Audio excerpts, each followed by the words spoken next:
c'est leur rêve. Ils rêveraient aujourd'hui de venir bloquer les 2 années qui restent de la gouvernance du président Macky Sall, parce qu'ils se rendent compte que ce qui est en train d'être fait ne leur permettra même pas d'ouvrir la bouche quand ces réalisations seront palpables et entre les mains des Sénégalais. Que n'ont-ils pas dit sur le terre? Aujourd'hui, ils n'osent plus critiquer le terre. Le BRT en 2023 sera fonctionnel. Ils n'oseront pas le critiquer. Que n'ont-ils pas dit sur Air Sénégal? Ils n'osent pas. Les aéroports que nous construisons, les ports que nous construisons, les routes. Que n'ont-ils pas dit sur les autoroutes? Aujourd'hui, ils n'osent pas. Et ceux qui nous critiquent, par exemple, sur les autoroutes, sont ceux-là qui nous ont laissé des contrats léoniens que le gouvernement du président Macky Sall a eu à redéfinir et à rediscuter, que ce soit au niveau portuaire, j'ai la gestion de cela, où le Sénégal n'était qu'à 10% de cette convention. Aujourd'hui, on est passé à 40%, que ce soit au niveau des infrastructures routières, l'autoroute ici.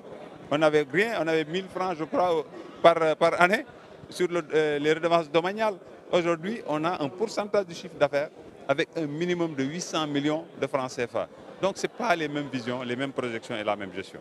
Donc, je leur concède le droit de dire ce qu'ils veulent, mais je conseille à ce qu'ils disent ce qui est plausible, parce que le Sénégalais reste un peuple éveillé et très conscient. Mais xam nga loolu mooy voilà indi suñu mbir looy am ni solo def sa parlement bëgg ko teg ci ay léeboon lippoon parce que loolu moom ay vue de l'esprit la suñu système fii maanaam ni dëkk bi tëddee ak réalité sociopolitique bi fi ne ak dayoo Benno Bokk Yaakaar ci 40 départements yëpp mais cohabitation électoralement dafa impossible. Gars yi dañuy wax loolu bu may seen bopp taxawaay jëmm ji nag amuñu donc loolu c'est impossible déjà. ñaareel bi ñun régime présidentiel lañu wala dañ ko soppeeguñ ko buñ ko naree soppi il faudra xam naa ñu def benn référendum et ça askan bee koy tànn. Président mooy yor le pouvoir exécutif dans ce pays mooy nommer son premier ministre mooy former son gouvernement mooy définir la politique de la nation. Parlement ñaari kii voter loi yi ak contrôler l'action publique loolu nag gis nga pouvoir boobu le pouvoir législatif de légiférer le président le partage avec le parlement c'est ce qui est dans notre constitution. Donc aussi bu ñu jéem a dox ci xelu nit ñi la constitution elle est dans les réseaux sociaux en fait dans le net sénégalais bu ne mën nga ko lire xam la ca ne.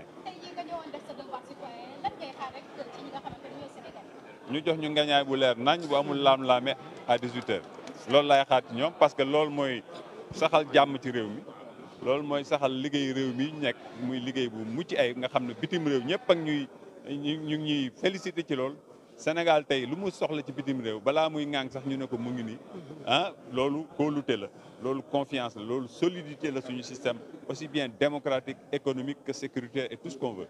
On est dans une ceinture de feu mais gis ngeen Sénégalais macha allah yàlla ñuy muccal ba léegi kon loolu dañ ko war a sàmm war ko dooleel mais waruñ ko néewal doole simplement parce que 2, 3, 4 individus ñu ngi jiital seen bakkan ku ci tooñ yoonu Sénégal demal nga layoo ko ak yoonu Sénégal yoonu sénégalais yi nekku ci loolu mooy wax ji. Il ne faut pas que chaque fois nga def sa jombe ba pare ne askan bi génn leen jàppale ma est-ce que ñi ñu tëj dañ leen gën actuellement kaso yaa ngi fees est-ce que ñooñu dañ leen gën yoon na leen àtte toog leen daan parce que loolu bu wéy ci réew mi mooy nañu ubbi kaso yi bàyyi ñëpp tëj kaso yi dissoudre justice. kon bu ñu jaawat leen mbir yi tey man damay ñaan sama mbokk yooyu ñu xam ne politicien du métier parce que man defuma école jàng politicien. dama ko jël pour am plus-value benn un plus bu may indi en plus de mon métier li may liggéeyal askan bi ma am lu ma ci indi loo xam ne dama koy partager ak sama population. loolu mënuma may benn chapeau boo xam ne damay jàpp ne je suis au-dessus des lois kenn waruma laaj dara lu ma neex def ci réew mi lu ma neex wax ci réew mi kilifa gu jóg ma saaga kër diine gu jóg ma saaga loolu mënul wéy parce que loolu ñun baaxoowuñu maa ngi leen di sant leen gërëm. TV Network pare na.